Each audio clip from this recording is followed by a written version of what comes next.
कि शिक्षा में बदलाव लाना जरूरी है।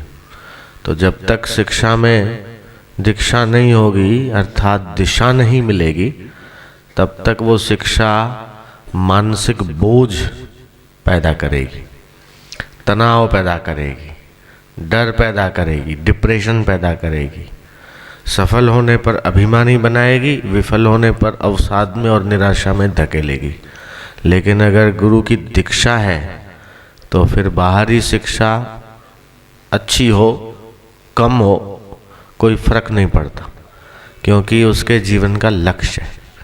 कई शिक्षक आते हैं, मैं उनसे पूछता हूँ तुम जो पढ़ा रहे हो बच्चों को उससे तुमको संतोष है? वो बोलते नहीं। बोले हम बच्चों को कहाँ ले जा रहे हम ही को पता नहीं है। एक यूनेस्को में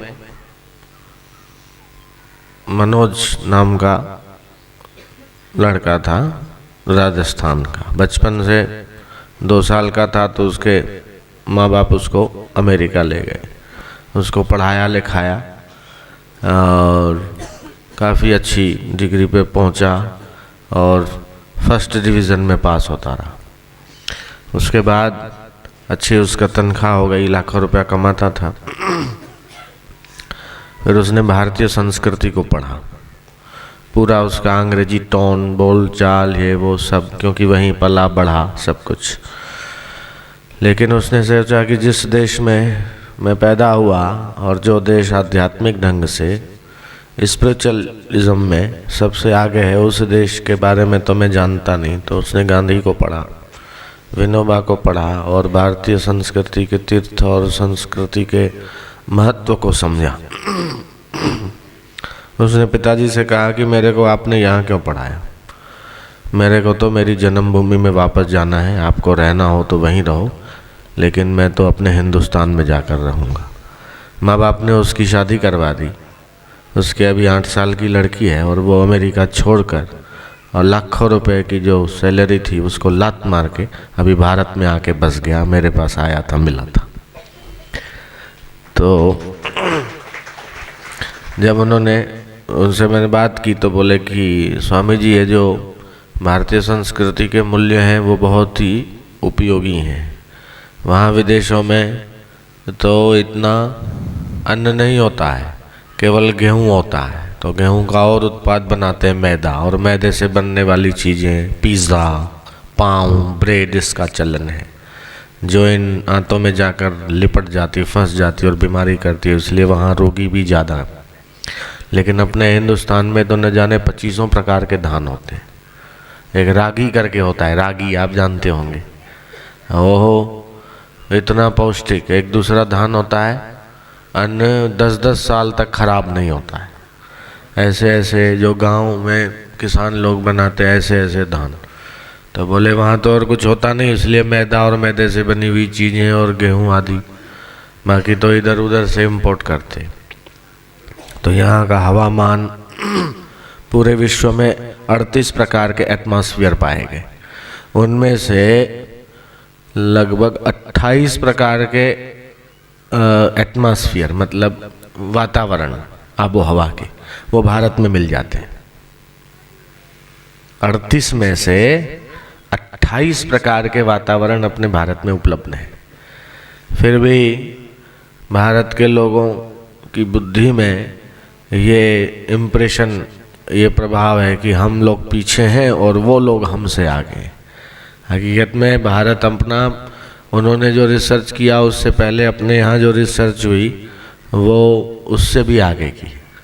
1000 साल बाद कौन से तिथि को कब सूर्य ग्रहण होगा, 15 साल बाद कब सूर्य ग्रहण और चंद्र ग्रहण होगा, 100 साल के बाद कौन सा वार होगा, ये जो काल निर्णय, काल ज्योतिष जो अपने यहाँ विकसित हुआ वो उनके वहाँ कहाँ है।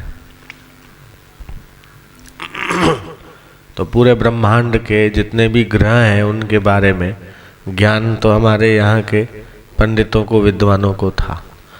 तो वो लोग अभी भी मशीनों के बलबूते पे काम करते, जबकि हम मंत्र के बलबूते पे काम करते। तो एक हो सकती है मशीन की शक्ति, दूसरी होती है मंत्र की शक्ति, मनः शक्ति। तो जिसकी मन शक्ति मजबूत है, प्राण शक्ति, उसका संकल्प बल तेज होता है। संकल्प बल तेज होने से उसके निर्णयों में प्रभाव आता है, उचित निर्णय। केवल परीक्षा में अच्छे नंबर ले लिए और पास हो गए, यह कोई बुद्धिमत्ता की परीक्षा नहीं है। कई ऐसे लोग जो 6ठी में, 8वीं में, 9वीं में फेल हुए, लेकिन उन्होंने ऐसे ऐसे काम किए कि उनके हाथ नीचे कई सैकड़ों पढ़े लिखे लोग उनके वहाँ नौकरी करते। तो केवल अच्छे नंबर ला देना या फर्स्ट डिवीज़न से पास हो जाना, ये ही श्रेष्ठ बुद्धिमत्ता की तुलना नहीं की जा सकती, या उसकी ये कोई परीक्षा नहीं है। बापूजी 3 क्लास पढ़े, इन मीन 3 चौथी में तो गए नहीं, और मैं 9 तक पढ़ा और 9 भी आधी छोड़ी, 10वीं की परीक्षा घर बैठे दी और 6ठी में फेल हो गया। 6ठी 7वीं में मैं फेल हो गया। 5वीं तक ध्यान दिया, उसके बाद ध्यान नहीं दिया। 3री 4थी तक फर्स्ट क्लास फर्स्ट आता रहा। फिर 4थी 5वीं से फिर मैं आश्रम में रहना शुरू किया, तो कभी पढ़ता कभी न पढ़ता, ध्यान नहीं दिया, रुचि नहीं, तो फिर फेल हो गया। मैंने कहा हो जान दो, कोई बात नहीं। फिर 9वीं क्लास में था तो पंचेर रतलाम में बापूजी रहे हुए थे, तो वहाँ बुलाया, फिर वहाँ सेवा में रहा। फिर वहीं से मानो कि सच्ची पढ़ाई वहाँ से शुरू हुई।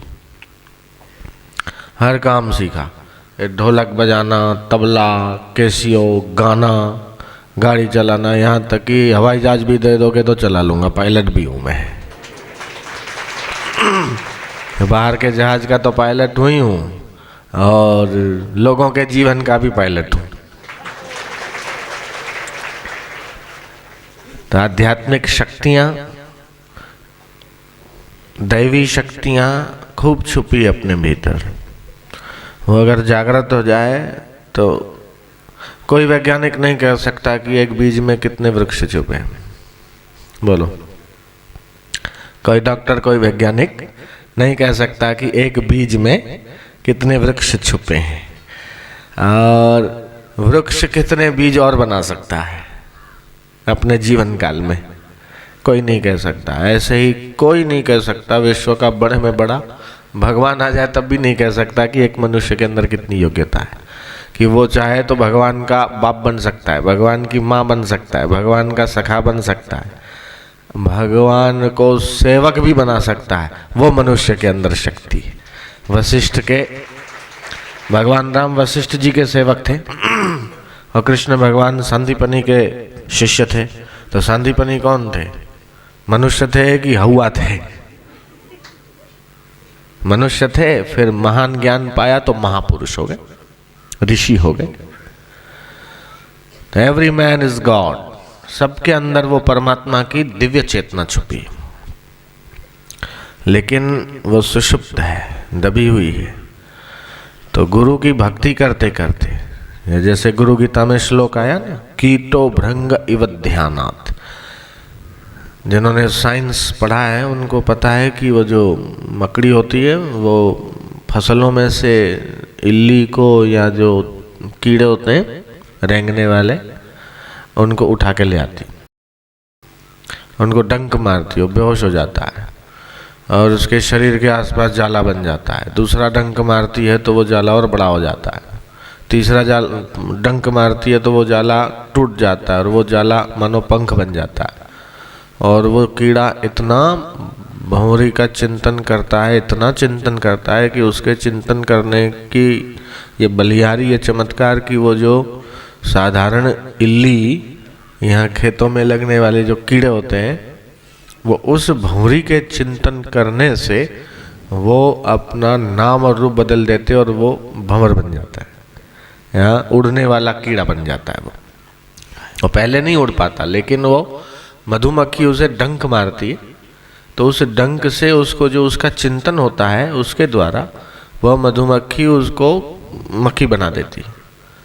कीटो भृंग ध्यानात्, भृंगी उसे कीट बना देती है डंक मार के, और वो उड़ने लगता है। ठीक उसी प्रकार ये साधारण अज्ञानी सुख दुख में सुखी दुखी होने वाला जीव